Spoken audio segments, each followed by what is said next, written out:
What's going on, everyone? This is AJ from Adventure Co Gaming. This is Battleworn number 8. Number 8, Ryan. We're making it to 8. We're almost to double digits, dude. Yeah, man, we're gonna have to celebrate once we get there. Yeah, dude. I'm Or super. is it too early? Is it too early? Should we set like a 10 subscribe or a 10 episode goal, 50, 100? 10 episode goal is pretty good. I think 10 episode goal is like perfect. Always down to celebrate. I'll bring the beer. Oh, dude, let's do it. What beer are we drinking? Don't say nothing Dragon's crazy. Oh, I knew you were gonna say Dragon's milk. Ugh. What's That's on, my favorite. What's going on, everyone? I am AJ with Adventure Co Gaming. To my right is Ryan, as always. This is episode number 8. Like we said, we got a lot to talk about.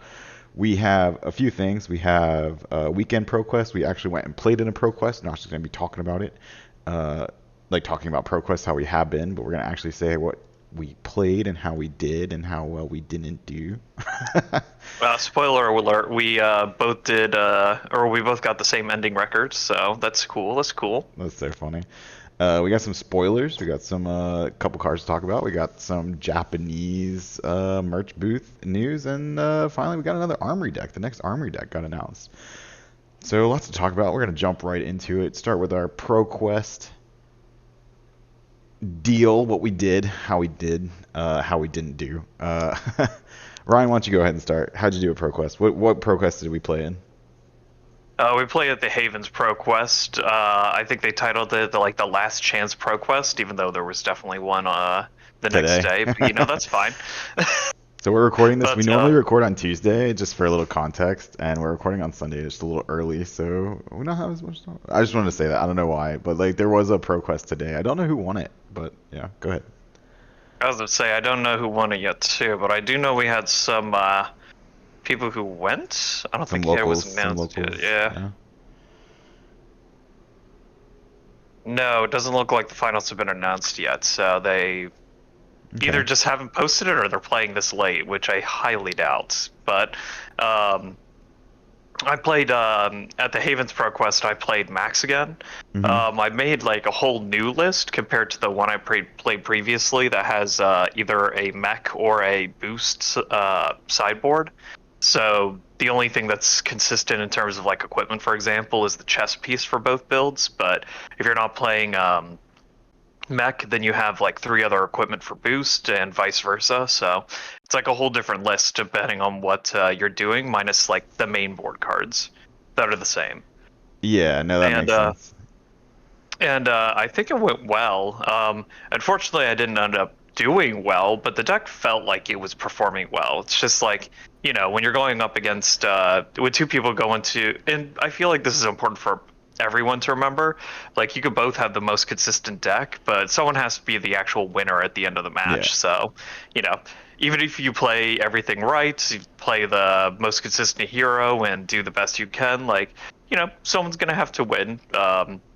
Both players make different decisions depending on what different cards show up during the match. And I think that's what's kind of cool about Flesh and Blood, is that even with people who play like less, you could say, armory deck ready or professional event ready decks, always still have a chance to win against like even the most well equipped deck.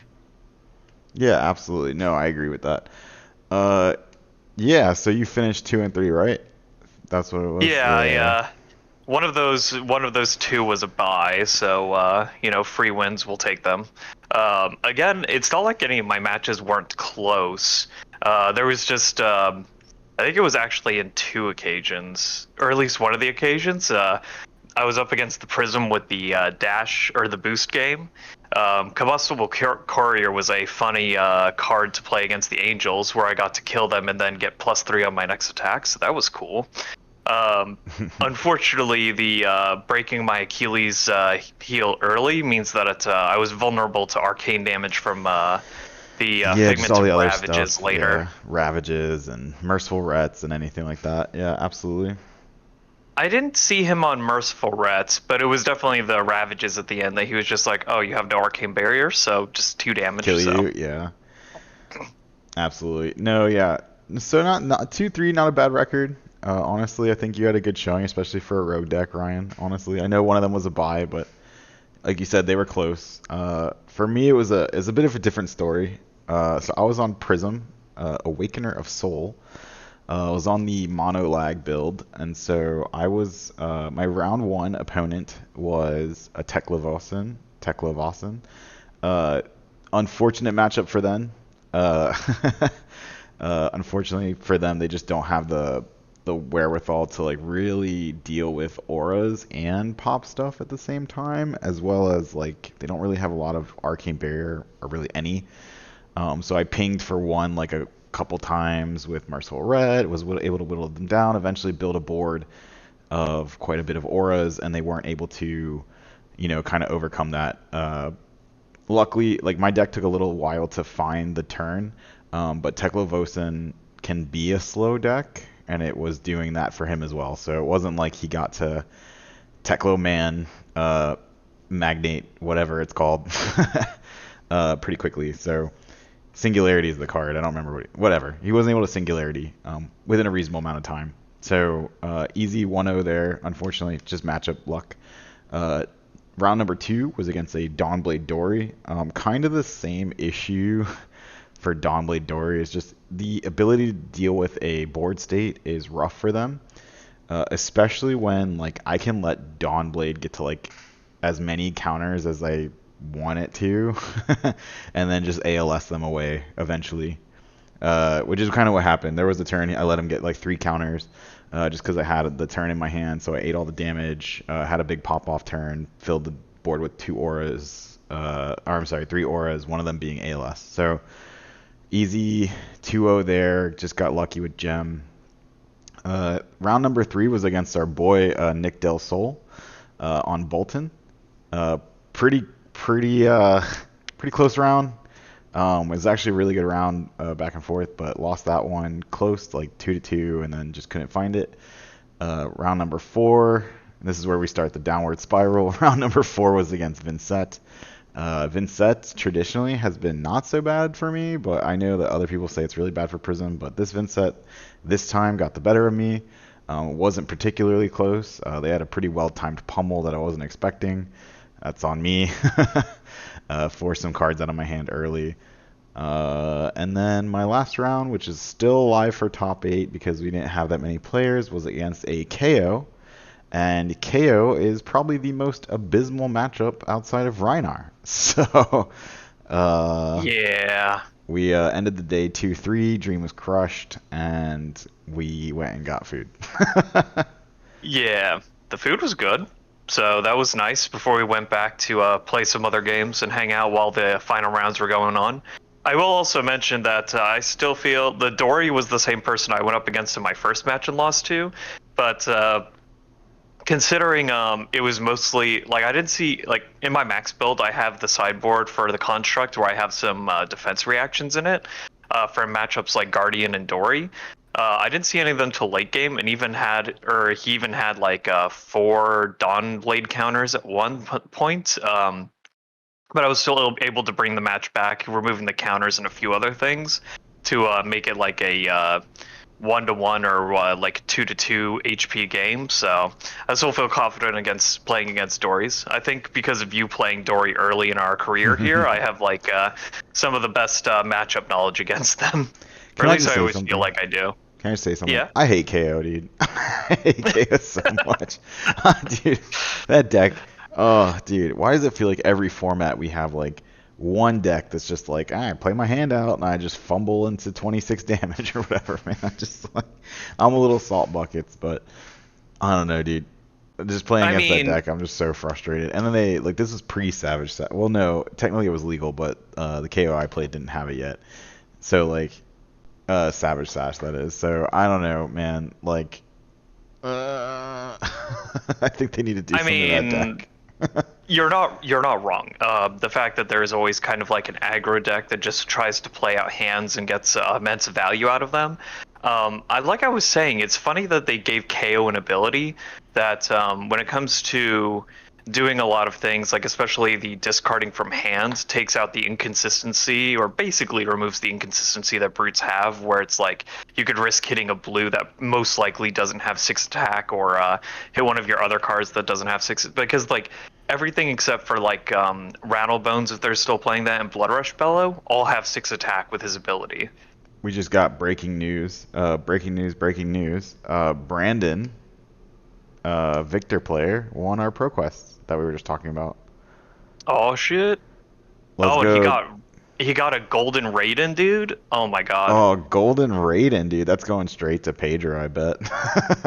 I don't know, man. Nick, our buddy Nick, Yeah. would probably Oh, like yeah. it too. You know. I don't know. Does Pedro not already have a golden one? I thought he did. I don't know. Oh, he Or was does. that? I think he did buy one or something. No, that's awesome. But that's cool. Victor won something that's not KO. It's pretty cool. Victor, I think, has a pretty good matchup in the KO actually. I think it does, Especially with actually. the only thing is that his clashes are harder to win, of course, because of KO's ability. But I mean, if you do win them, then you get more benefit off of it in the long run. So, Yeah, absolutely. but yeah, congratulations to Brandon on that. That's exciting breaking news to close out the ProQuest season. Yeah, no, he got the last one in Florida. That's pretty sick. All right, we are gonna move on from ProQuest and our sad run in ProQuest. We'll come back to the final week's results in the next podcast, since those results won't be released until like this Tuesday or something. Yeah, it'll be a little late. Like we said, we're recording a little bit early just because of stuff coming up this week. But we'll kind of go over like a full, like kind of the evolution. It's kind of an interesting ProQuest to look at because it's the first one since the Living Legend changes to where they check every week. So that first week, Dromite was legal, and then the 3 weeks after, she wasn't. It's kind of interesting to see how the meta like evolved in real time. It's also interesting to see just how much of a diverse meta there was. Like, KO still does more consistently, or does more consistently get the wins than other heroes, but you can still see a lot of representation from like every hero, at least even in small amounts. So that's nice. Absolutely. All right, we have some cards to go over. Yes. Some Part the Mistveil spoilers. We have a couple. Did we talk about? Did we talk about the Vincent card yet? We did, right? Yeah, we did. Yeah, we talked about the shadow cards. So we have to talk about Kindle, and then the armor cycle. Is that it? Yeah, just the Kindle and the new armor cycle, the common equipment set, quote unquote, for, you could say, mostly for sealed gameplay. Yeah, the but draft like, set. Yeah. Okay. So I wonder. We'll talk about the details of them outside of draft in a minute. So we'll start with Kindle. So Kindle is a wizard instant. So important to note, it's not a non-attack action. So for certain matchups that matters, or for certain cards that matters. Yes. So Kindle is a red pitch 0-cost majestic wizard instant. Says Amp 1.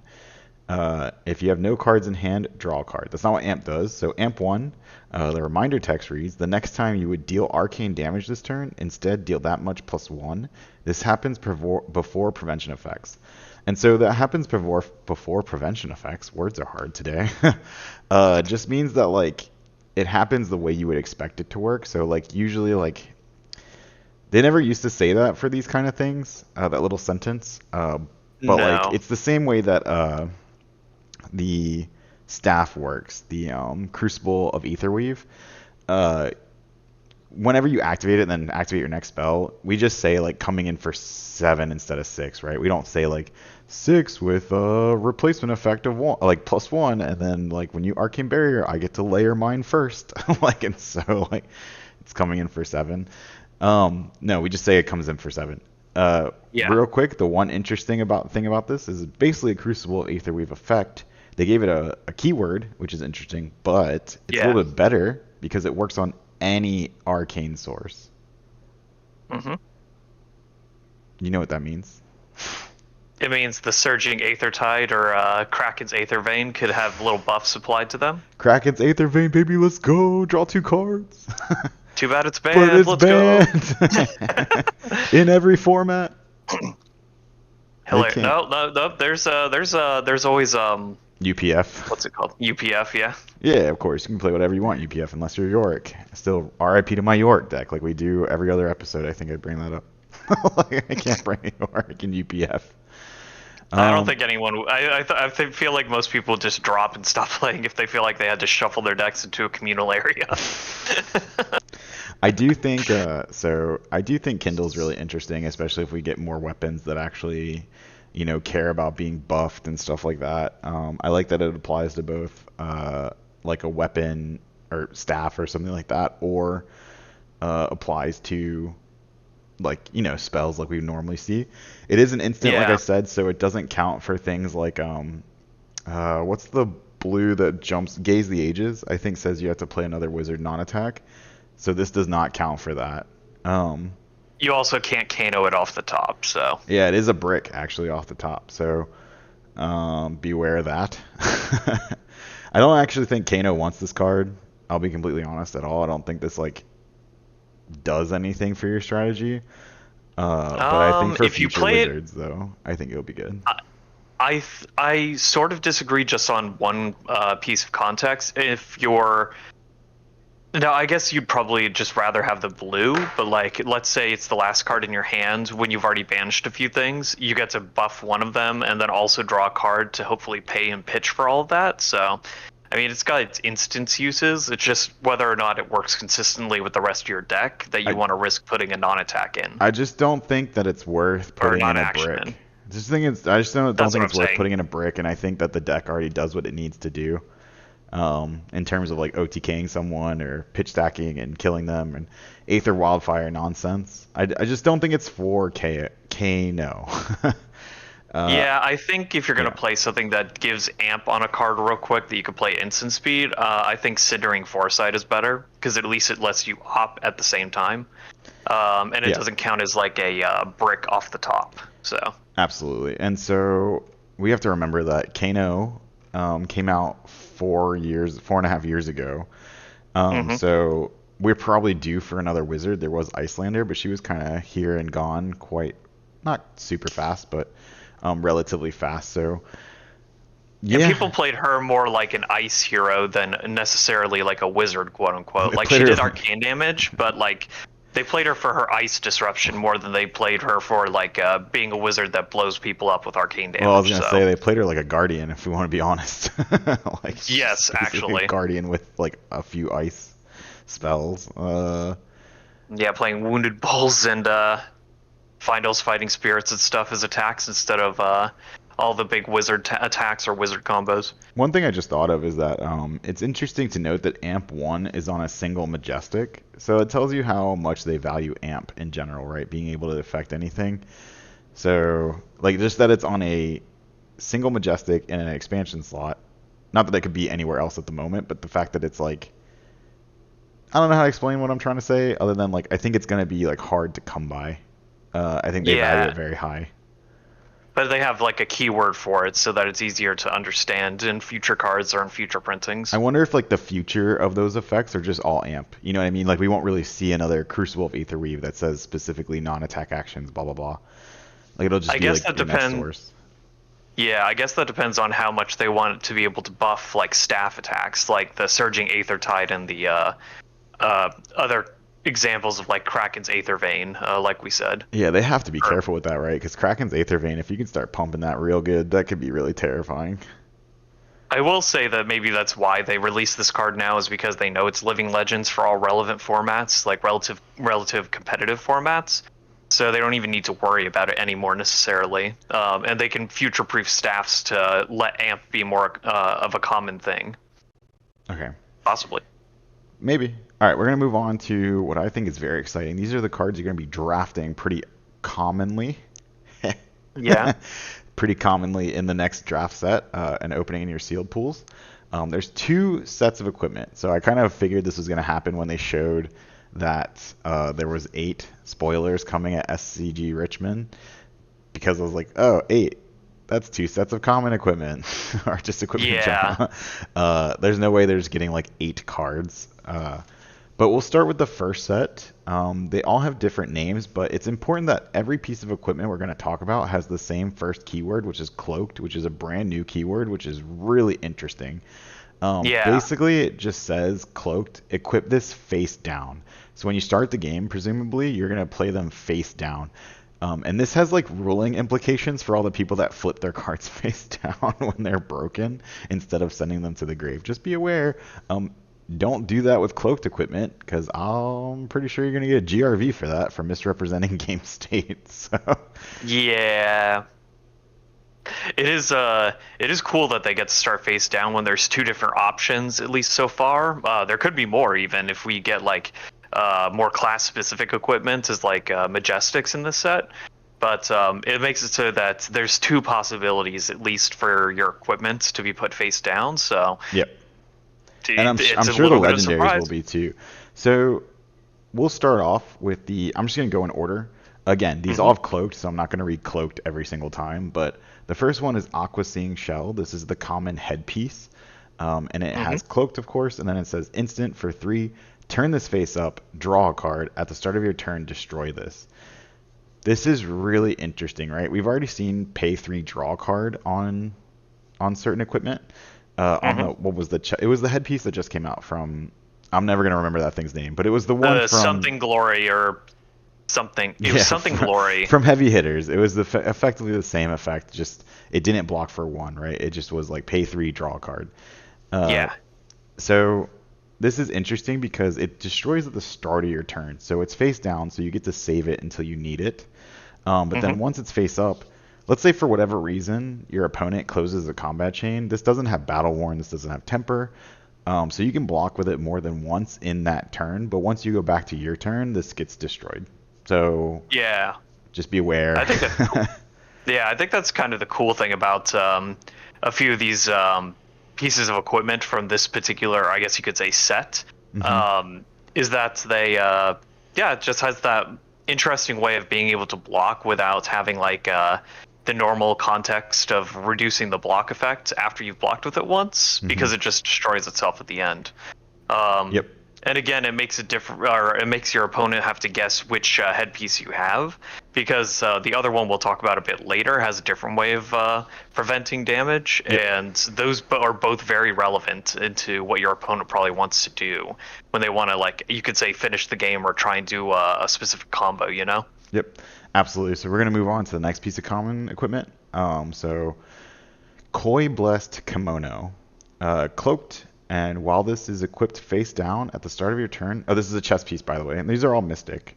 So while this is equipped face down at the start of your turn, if you have exactly 1 life, you may turn this face up. When this is turned face up, destroy it. Search your deck for an inner chi, reveal it, and put it into your hand, then shuffle. This card is like the Hail Maryest of all Hail Marys. You're like, I'm down to 1. Yeah. I crack the chess piece, which is face down, and then I'm going to search my deck for a free blue, which is actually kind of insane, like a free blue Hmm. pitch, um, which is Inner Chi, which can activate my ability. This card actually might.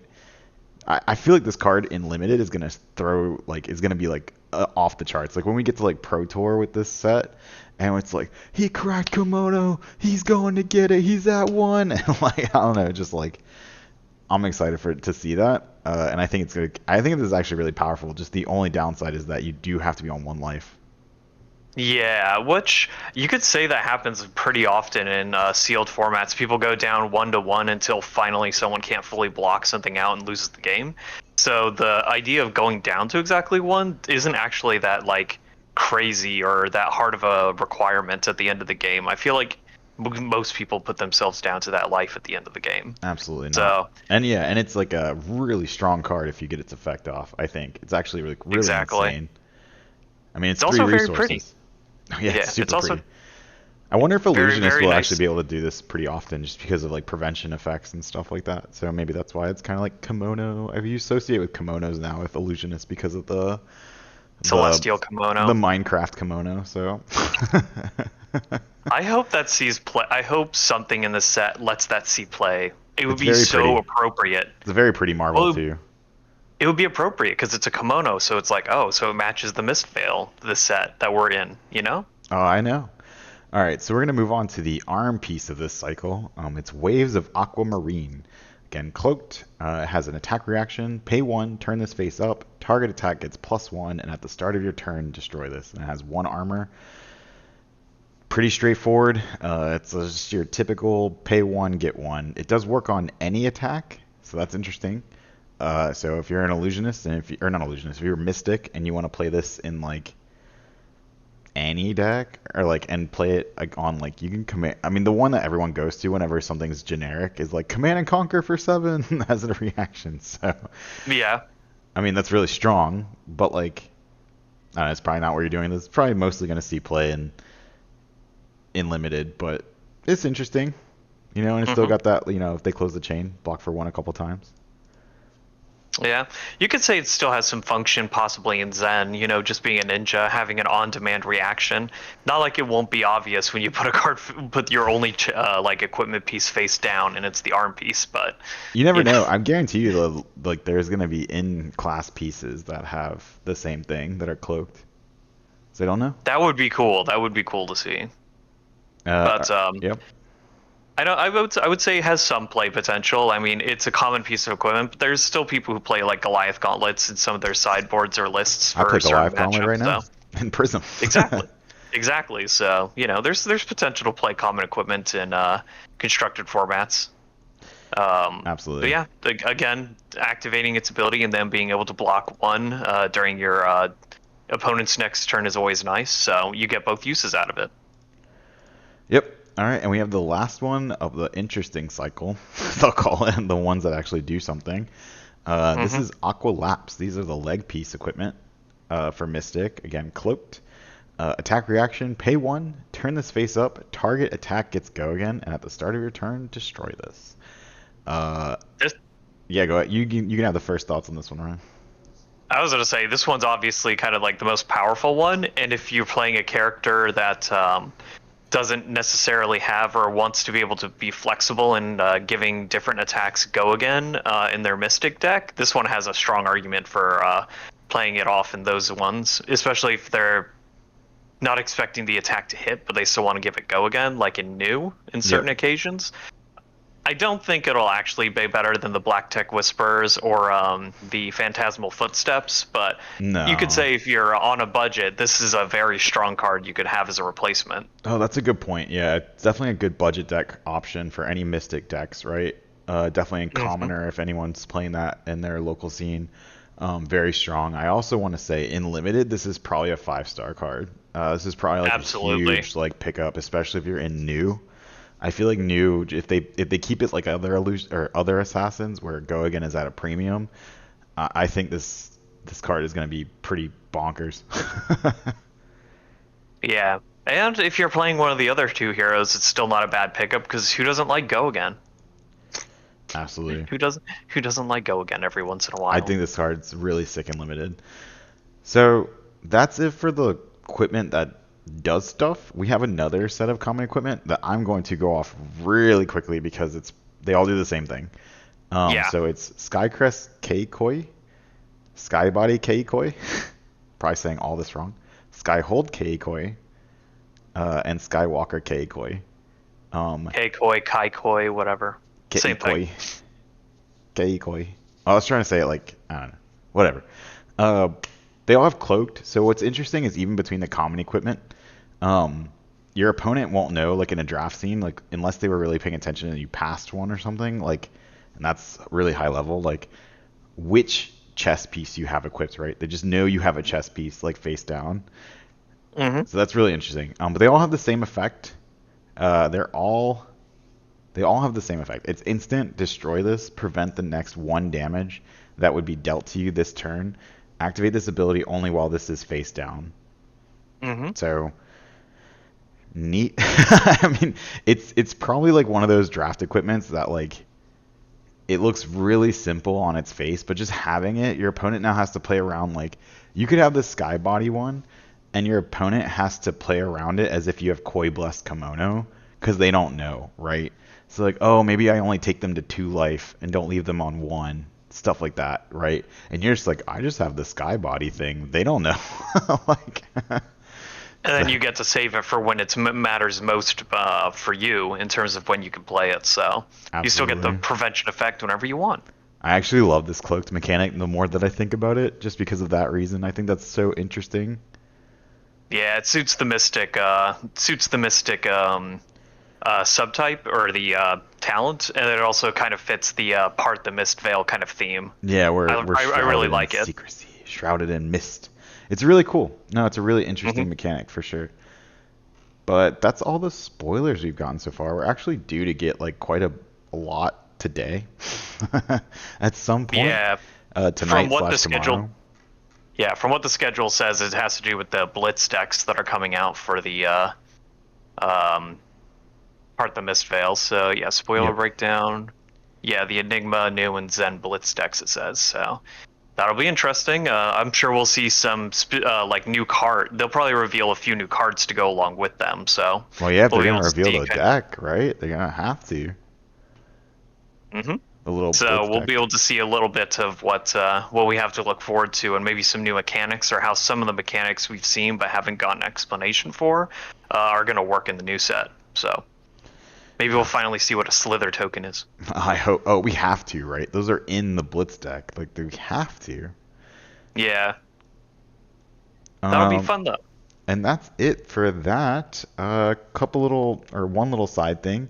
Uh, we were shown if you're gonna go play this set at Tokyo at the world premiere, you will have the opportunity to buy some sick merchandise. I want the shirts really bad. I know it looks uh, so nice. and they're only 7,000 yen, which is like $60, $55, I think. Which is, it's actually a lot for a t-shirt, but I still want it. I still really want it. And then we have some Yeah, other you. stuff. We have the playmats. We have what's interesting about the playmats. I'm interested to get your take on them. So the bottom four, and we'll have the graphic up on the screen. The bottom four are brand new, and I have no issue with them. I really don't have an issue with this at all. I'm not like, oh my god. I'm just curious if anyone else does. But the bottom four are new art for the set, and the Oasis Respite, um, like alternate art that's coming out. The top eight, so to speak, are what were once very coveted mats in the English version. They're like from the original two Flesh and Blood seasons.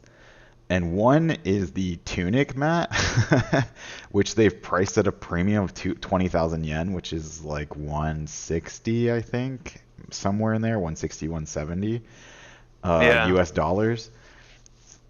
And I kind of want to get your take on that. One's Blood Rush Bellow, which is kind of crazy. But it's like Glint the Quicksilver, High Octane, Crippling Crush, Red in the Ledger, Blazing Aether, all those like really coveted like early mats for the players that have been there. But they're all in Japanese. And the Tunic mat I think is actually a little different. I think the Tunic mat shows the chest like in the non extended version, and I want to say the one that we got was the face. Yeah, I was gonna say it definitely looks a little different than the one we got before. I personally don't have a problem with that because I know that these other countries. This is kind of why uh, History Pack 1 had special Marvel heroes Yeah. for some of the other countries that didn't have Flesh and Blood at the start of the game. I think this is you could say this is kind of like the same treatment where they're playing a little catch up on some of their original, um, merch or their original. What do I want to say? Just exclusive like playmats and stuff that they just didn't have a chance to get their hands on at the same time. But they're probably going to be getting a Japanese version of like history packs for them to be able to get the first characters that came out for the game. I would So imagine so, something like that. And yeah, I totally agree with you. I think it's actually really cool. I have a handful of these mats. Like I had a Glint the Quicksilver mat. I definitely still have my High Octane mat because that was the first mat that I ever got, and I didn't even get it. You guys got it for me as like a, because I like couldn't make it to like the first events out at like winter whatever far away. Dombrowski's. Yeah. I don't even know if they still fire. Anyway, it doesn't matter. But you guys drove out so far, and I was like, oh, I wish I could go. I really want the high octane mat because I was really into Dash at the time. And you guys were like, we got you something. And I was like, oh, let's go. No, yeah, So I'll the never good get old rid of that days. mat, and it still has a special place in my heart. And I never cared how much it was worth. 300. I think it was at the highest. It was worth like 350 when the collector's market was going insane, and I didn't care. I was like, this is my mat. This is my first mat. I'm never getting rid of it. So I don't know. It's mats, dude. Like, do I haven't heard a lot of rumbling about it, but there was some talk about it where it was like my mats, like from forever ago, they were special and now they're less special. I'm like, they're I mats. think they're still special. These are Japanese prints with Japanese text on them. You can still say you have the original English versions or non-printed versions, whatever you want to call them, or Agreed. text printed. So And I I'll be think again it. go ahead, finish up. Sorry. I was gonna say I think it's again just more about being fair to the countries that are coming into the game a little later and giving them a chance to have some of the nice, you could say, equipment or nice um, mats and other materials that they didn't have access to when we started the game. So Yeah, I mean, I'll be honest, me personally, like, I don't care. Like, if they printed this in English tomorrow, like the glint mat, sorry, not sorry. Like, I don't care.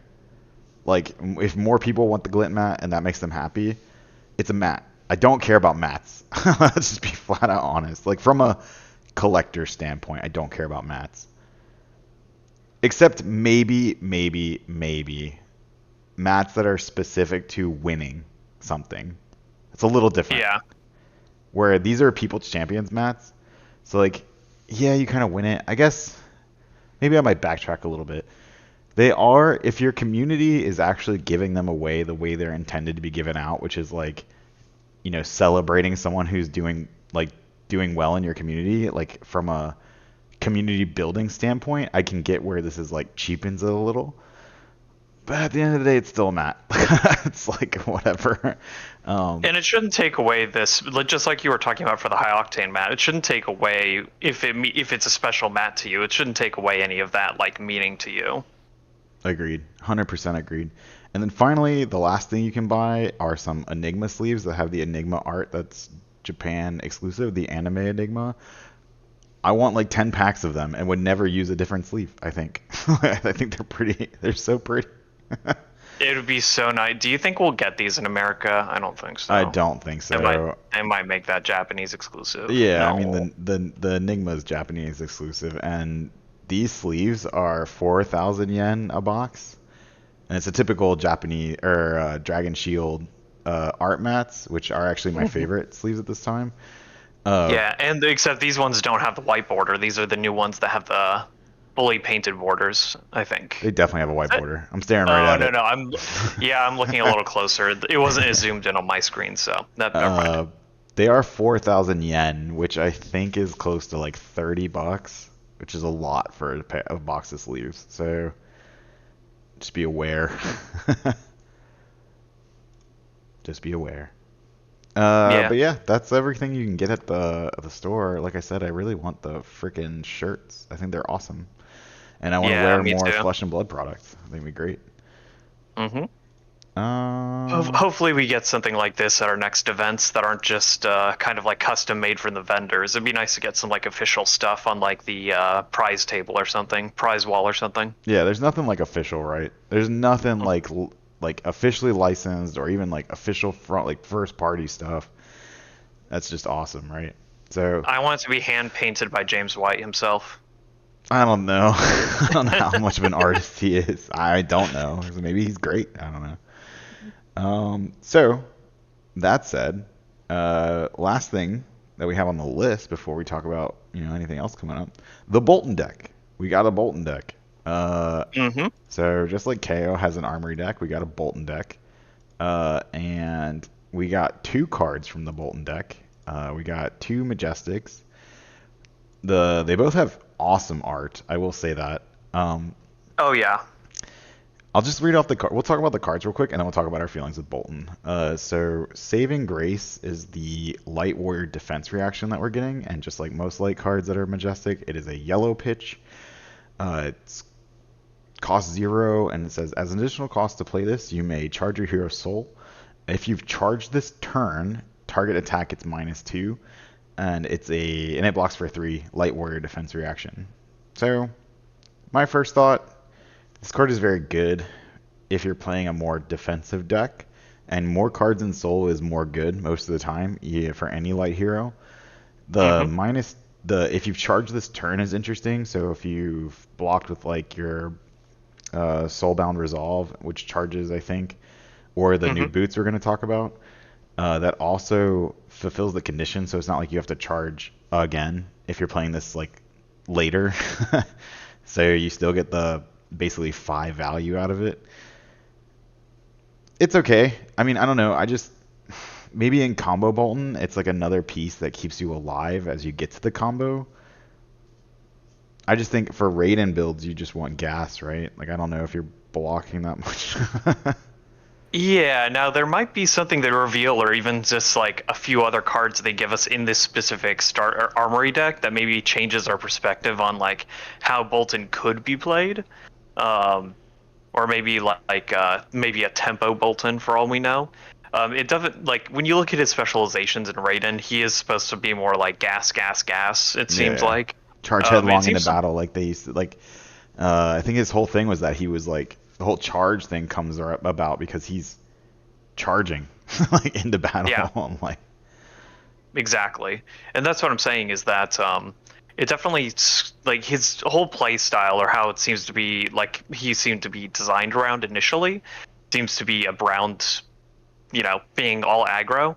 But with Soulbound Resolve and now these cards, it seems like either they might be trying to lead people to seeing a different way to play, or maybe they might give us like one or two more cards that, more encourage the defensive style of gameplay. oh yeah, Interesting to note about Soulbound Resolve too is that it doesn't need to be defending for its second effect to go off. Where if you've charged during this turn, prevent the next one damage that would happen to you, oh that's true. or the Sure. first time. So if you charge with this card and not the equipment, it'll still give you the extra prevention effect too. So with this one card in a charge, you technically block 6 damage from an attack.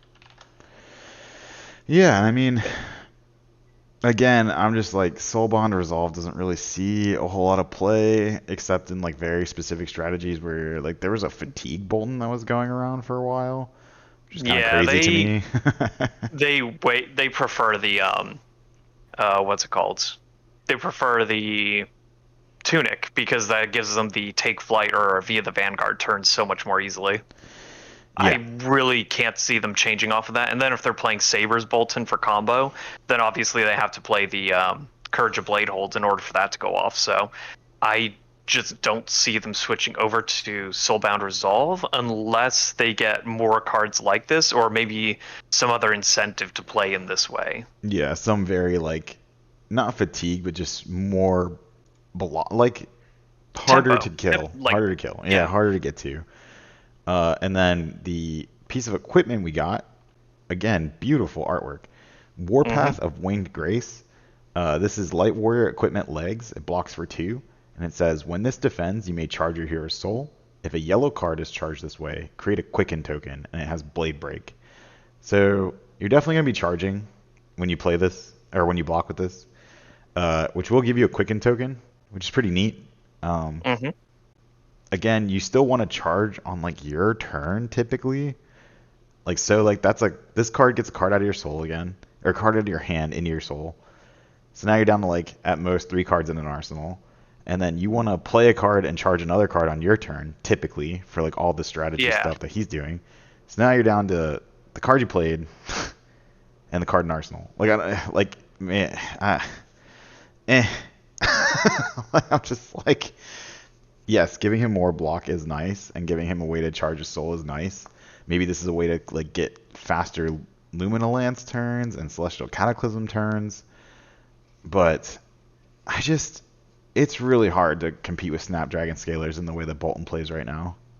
Yeah, you could say that so long as you're being preemptive about it and you don't mind giving up the extra card as charge instead of block at the same time, you could use this as a block card that still gives you the go again that Snapdragons would on your first attack for the next turn. But uh, yeah, it's really hard to feel like you're justifying the fact that you're not getting the rest of Bolton's charged effects with this charge and only getting the 2 block on the equipment. It's a little difficult for Something me that just to like popped into my mind, into my prism brained noggin, yeah. is like do not play this into Prism, in my opinion.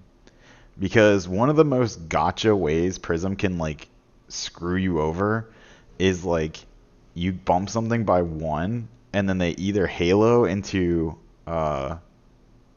Figment of Triumph, or they play a Parable of Humility, and your turn's just over. And the way you play around that is you have Snapdragon Scalers to pop it in reactions, and that doesn't end your turn. So in my opinion, I think you do not play this card in the still Prism. better, yeah. Now against maybe like, the decks that don't do that, and the ones that actually like you're worried about, getting value out of it, like getting value out of blocking and maybe stopping crush effects or like Azalea on hit effects or something like that. Maybe this is good. Maybe this is good enough. And like you said with Soulbond Resolve, I didn't even know that's how the card worked. I have like read that card twice in my life, and that did not stick. That like, yes, you get an extra prevention, which is nice. What? But are they giving you a Soulbond Resolve in this deck? I don't think so. Like, it's just interesting from an armory deck perspective. Yeah. So we'll see. Like I said, they could reveal more cards with Bolton in this deck that make defending or charging on your opponent's turn more worthwhile. But it would be it's just a high bar to reach compared to how Bolton typically plays right now.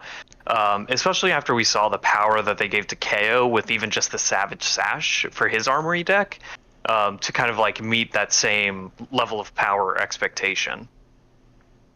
I'd be interested to hear our Bolton stands that are in our community talk about it. Yeah. And maybe we'll talk about talk to one of them when the deck comes out to see once all the cards are revealed what this actually might change with their gameplay. Hey Ryan, that's gonna be it from us. We're excited about the Bolton deck. We're excited about everything. Congrats to everyone who won Pro Quests. Good job. That's over. We're gonna move on to national season, right? Or we have like a calling in Warsaw and then Tokyo. No, the Tokyo one's after Warsaw. Yep. So, but yeah, awesome. I'm excited. We have a lot coming up. We're excited for the decks.